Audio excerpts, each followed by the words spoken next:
మనకు కావలసిన మసాలా అంతా ఉంది, ఇంకా పెద్ద మసాలాలు అక్కర్లేదు, కొంచెం మైల్డ్గా. ఇలాంటి వెజిటేరియన్ బిర్యానీలు మనం చేసుకునేటప్పుడు పొట్లకాయ కూర రుచిగా ఉండాలి, ఆ పైన మన దావత్ బాస్మతి రైస్ ఇచ్చే ఆ అద్భుతమైన సువాసనతో చక్కటి ఫ్లేవర్ రావాలి. ఇందులో కొంచెం అంత పసుపు, ఈ మసాలాలన్నీ వేసేసుకుందాం. అంటే కొంచెం జీలకర్ర పొడి, ధనియాల పొడి ఇవన్నీ వేసి దీన్ని కుక్ చేసుకుందాం. అలాగే బ్రౌన్గా చేసిన ఉల్లిపాయలు కొన్ని ఈ పొట్లకాయల్లోనే మనం చక్కగా పెట్టేసాం. ఇప్పుడు ఒక్కొక్క పొట్లకాయని తీసి ఇలా దీని లోపల అమర్చుకుందాం. ఈ పొట్లకాయలో పెట్టిన ఆ మసాలా ఏదైతే ఉందో అది కూడా కొంచెం అంత మిగిలిపోతే ఏం కంగారు పడద్దు, దీనిపైనే కొంచెం వేసేసుకుందాం. ఆ మంచి టేస్ట్ దీనికి వచ్చేలా చూసుకుందాం. ఇప్పుడు రైస్ రెడీగా ఉంది. ఈ రైస్ కుక్ చేసి పైన వేసుకుంటే ఈ లోపల ఆ పొట్లకాయ చక్కగా ఉడికిపోతుంది, మసాలా అంతా అవుతుంది, తీసి వడ్డించినప్పుడు అద్దిరిపోతుంది. ఈ నీళ్ళల్లో మన దావత్ బాస్మతి రైస్ వేసేసుకుందామా? ఈ బాస్మతి రైస్ని ఈ నీళ్ళల్లో వేసేసుకుందాం. హిమాలయన్ పర్వతాల దగ్గర నుంచి హిమాలయాల కింద భాగం డెహ్రాడూన్ ఈ ప్రాంతాల హిమాచల్ నుంచి మనకి మంచి బాస్మతి రైస్ వస్తుంది.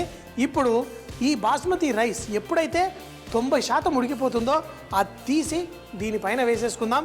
ఈ పొట్లకాయలు అది అద్భుతమైన టేస్ట్ తోటి వస్తుంది.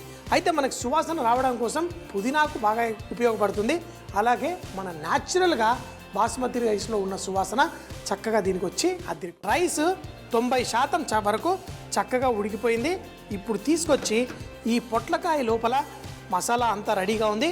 ఈ వేడిగా మనం చేసుకున్న రైస్ని ఇలా పైన జల్లేసుకున్నాం. మనం వేసేటప్పుడు దీన్ని ఎంతో జాగ్రత్తగా గాలిలో ఇలా పొడిగా వేస్తున్నాం. ఇప్పుడు ఏమవుతుంది, మనకి ఈ రైస్ మధ్యలో గ్యాప్స్ ఫామ్ అవుతుంది.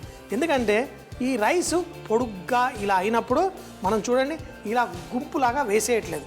ఇందులో ఆల్రెడీ కొంచెం తేమ ఉన్నది, మన పెరుగు అవన్నీ వేసాం కదా. మనం మరి కొంచెం ఈ నీళ్లు మనకి తక్కువ అవుతాయి అనుకుంటే మరి కొంచెం వేసుకోవచ్చు. ఎలా పర్ఫెక్ట్గా పలుకులుగా వస్తుందో చూద్దాం.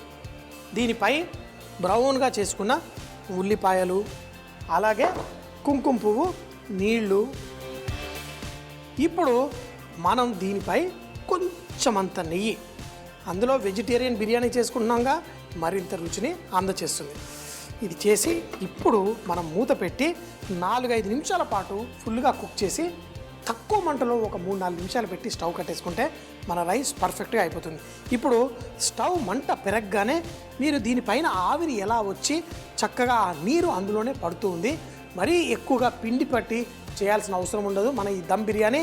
తర్వాత మీ రైస్ అయిన తర్వాత చూడండి ఎలా పలుకులుగా ఎంత అందంగా తయారవుతుందో. లైట్గా గాలిలో తేలుతూ చక్కగా ఉంటుంది. ఈ పొట్లకాయ కూడా చూడండి ఎంతో పర్ఫెక్ట్గా కుక్ అయిపోయింది. ఈ పొట్లకాయ ముక్కలు ఫస్ట్ వేసుకుందాం. ఈ పొట్లకాయ లోపల మసాలా కూడా అదే విధంగా చక్కగా ఉంది. ఈ చేసుకున్న ఈ రైస్ ఎప్పుడైనా గుర్తుపెట్టుకోండి, ఈ రైస్ రంగు ఎలా చక్కగా ముత్యాల్లా పంచదార పడ్డంత వేసుకొని దీన్ని కలిపేసుకుందాం. అయితే ఇందులో ఉన్న తేమ ఇప్పుడు తగ్గాలి. అంటే ఈ పంచదార కూడా కరిగిపోయి మనకి అసలు సిసలైన ఇందులో ఎంత తేమ ఉందో మనకు తెలుస్తుంది. కొంచెం గుజ్జులా దగ్గరకు అవుతుంది. కానీ దీన్ని ఒక మంచి క్యారెట్ హల్వాలా చేసుకోవడానికి ముందు దీంట్లో జాజికాయ పొడి వేసుకుందాం. ఈ జాజికాయ పొడి దీనికి మంచి ఫ్లేవర్ ఇచ్చి, జాజికాయ పొడి జున్ను పాలల్లో వేసుకుంటాం, లేకపోతే ఇంకా వేట్లలో కాదు, ఇందులో కూడా మీరు ఈ విధంగా చక్కగా వేసుకొని మనం కలిపేసుకుంటే మీకు మంచి టేస్ట్ వస్తుంది. ఇప్పుడు ముందుగా తెచ్చిపెట్టుకున్న పాలకోవాని ఇందులో వేసేసుకుందాం. పండగలు వచ్చేసాయంటే అందరూ కోవా కొంటూ ఉంటారు, న్యూస్ పేపర్లో మాత్రం రాస్తూ ఉంటారు, అయ్యో పండగలు వచ్చినప్పుడు కోవా కొనకండి ఎందుకంటే కల్తీ అవన్నీ ఇప్పుడే జరుగుతాయి. అందుకని ఒక జాగ్రత్త, మంచి బ్రాండ్ ఉన్న మంచి మార్కెట్లో కొనుక్కోండి, అప్పుడు మీకు కల్తీ ఉండే అవకాశం తక్కువ ఉంటుంది.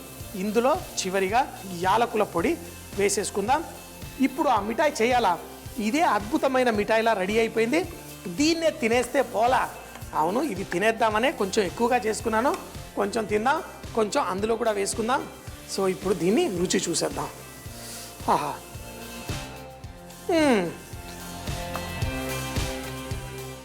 భలే సూపర్గా ఉంది. కానీ దీన్ని ఈరోజు మనం సమోసా పిండిలా తయారు చేసుకొని దాంతో గారెలు చేద్దాం అనుకున్నాం కదా. సో మరి స్టవ్ కట్టేసి కొంచెం చల్లారిన తర్వాత ఈ గారెలు ఎలా చేసుకోవాలో చూద్దాం. చక్కగా కలుపుకున్న ఈ పిండిని చిట్టి చిట్టి ఉండల్లా చేసేసుకుందాం. అయితే ఈ మిఠాయిని మీ ఇష్టం వచ్చిన షేపుల్లో చేసుకోవచ్చు. మనం ఈరోజు చిట్టి చిట్టి ప్రమిదల్లా చేసుకుందాం. ప్రమిదలు దాంట్లో చక్కటి మిఠాయి. సో మరి ఈ పిండి మనం ఇలా తుంచినప్పుడు చక్కగా ఈజీగా విరిగిపోవాలి. చూడండి, ఈ పిండి అదే కనుక మనం పిండిని బాగా ఎక్కువ కలిపితే ఇలా తుంచినప్పుడు ఇలా తెగదు, ఇలా సాగుతుంది. అలా కాకుండా ఎంత తక్కువ సాగితే అంత మంచిది. ఇలా విరగొట్టినప్పుడు ఇలా చిన్న చిన్న ముక్కలుగా విరిగిపోవాలి. అలా అవ్వడం వల్ల ఏంటి అంటే మనం దాన్ని ఎక్కువ మర్దన చేయకపోతే ఇలా విరుగుతుంది. తర్వాత వీటిని చిట్టి చిట్టి ఉండల్లా చేసి పక్కన పెట్టుకొని తర్వాత వీటిని మనం చూడడానికి అందంగా ప్రమిదలు ఎలా చేసుకోవాలో చేద్దాం. ఒక్కొక్క పిండి ముద్దను తీసుకొని మనం చేత్తో లైట్గా ప్రెస్ చేసి ఒక కోడిగుడ్డు ఆకారంలో అంటే పొడుగ్గా మనం చేసేసుకుంటే సరిపోతుంది. మనం చేసుకున్న ఈ క్యారెట్ మిఠాయిని ఇలా చేసేసుకున్నాం. చేసుకొని తరువాత ఒక సైడ్ నుంచి మరొక సైడ్ అంటించేసుకున్నాం. ఇలా అంటించేసుకొని ఇప్పుడు మీకు కావలసిన షేప్లో అంటే ఈ కొనలు చక్కగా అందంగా కనిపించడం కోసం అంటే ప్రమిదలకి లాగా ఉండడం కోసం దీన్ని ఫోర్క్ తోటి ఇలా లాగేద్దాం. ఇప్పుడు ఈ మధ్యలో ఉన్న ఈ మిఠాయిని అలంకరించుకొని చక్కగా చేసుకొని తరువాత చిట్టి చిట్టి ప్రమిదల్లా ఇలా తయారు చేసుకొని పెట్టేసుకుందాం. దీన్ని ఎలా చేసుకుంటే మీకు మంచిగా అనిపిస్తుందో అలా చేసుకోండి. ఇప్పుడు ప్రమిదల్లా రెడీ అయిపోయాయి. దీనిపై మనం కుంకుమ పువ్వు లైట్గా అంటించేసి రెడీ చేసుకుందాం. ఇలా చేసుకున్న మిఠాయి తరువాత దీన్ని మనం నూనెలో ఫ్రై చేసుకుందాం. ఇలా ఫ్రై చేసుకొని తర్వాత చూడ్డానికి ఇలా ఉబ్బినట్టు తయారవుతుంది. పైనంతా కరకరలాడుతూ లోపల మన మిఠాయి చక్కగా అద్భుతంగా ఈ ప్రమిదల మిఠాయి రెడీ అయిపోతుంది.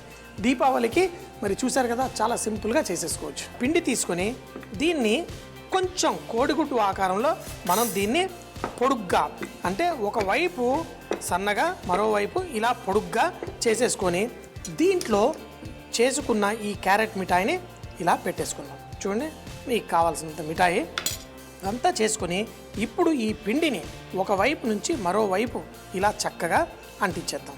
ఈ కొనల్ని ఇప్పుడు చూడండి చక్కగా అయితే ప్రమిదలనండి భూచక్రాలనండి చూడ్డానికి భలేగా ఉంటాయి. చూడండి ఎంతో అద్భుతంగా చూడ్డానికి అందంగా తయారయ్యాయి. మన క్యారెట్ మిఠాయి లోపల ఉంది, చక్కగా ఆ కొనల్ని అంటించేసాము. ఇప్పుడు ఒక ఫోర్క్ తీసుకొని ఈ కొనల్ని ఇలా మనం చేసేసుకుందాం. చేసుకున్న తరువాత దీన్ని మళ్ళీ భూచక్రంలా దగ్గరికి తీసుకొచ్చి ఇలా చుట్టేద్దాం. చుట్టి దీన్ని వేడి వేడి నూనెలో ఫ్రై చేసుకుందాం. ఇప్పుడు అవి చూడ్డానికి భలే అందంగా దివాళీ పండగ పూట మన మిఠాయిలు కూడా ఆ దివాళీలా కనిపించేలా ఉండాలి. ఇప్పుడు మనం చేసుకుంటున్న ఇవి చూడండి, నేను ప్రమిదలు అంటాను, మా బావేమో ఇవి ప్రమిదల్లా లేవు, ఇవి భూచక్రాల్లా ఉన్నాయి అంటాడు. మీరు ఏం పిలుస్తారో మీ ఇష్టం.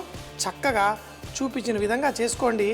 చూడ్డానికి అందంగా వెరైటీగా ఉండాలి. పండగ జరుపుకుంటున్నాము అంటే అప్పటి మిఠాయిలు కూడా అదే విధంగా చక్కగా మనం తయారు చేసుకుంటే బాగుంటుంది. చూడండి, కొంచెం వెరైటీగా మన దీపావళి ప్రమిదలు, గారెలు, ప్రమిదలు, భూచక్రాలు ఏమన్నా అనండి, పర్ఫెక్ట్గా రెడీ అయిపోయింది. మీ సినిమాలో మీరు పులియా ఆవా అని నేను అడగను, మిమ్మల్ని చూస్తుంటే ఆవే అనుకుంటున్నాను. మనం ఇప్పుడు కలిసిపోయాం. ఏ నాన్ వెజిటేరియన్ ఇష్టం? ఆల్మోస్ట్ అన్ని ట్రై చేశాను అనుకుంటా.